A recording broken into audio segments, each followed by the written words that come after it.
Hi, good morning, everyone. Welcome back to the series of all about English.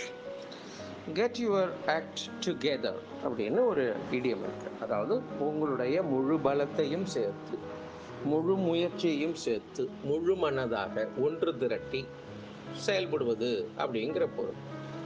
இதுக்கு meaning என்ன ஆங்கிலத்தில் அப்படின்னா get organized and do things effectively. நல்லபடியாக நம்முடைய பலம் முழுவதும் திரட்டி ஒரு காரியத்தை நாம் செயல்படுத்துவதை கெட் யுவர் ஆக்ட் டுகெதர் அப்படின்ற இந்த மரபுத்தொடர் மூலமாக, அதாவது இடியோமேட்டிக் எக்ஸ்பிரஷன் மூலியமாக இந்த இடியம் இதனுடைய மீனிங் முழு மனதுடன், முழு பலத்துடன், முழு முயற்சியையும் ஒன்று திரட்டி, இதுக்கெல்லாம் கெட் யுவர் ஆக்ட் டுகெதர் என்று சொல்லலாம்.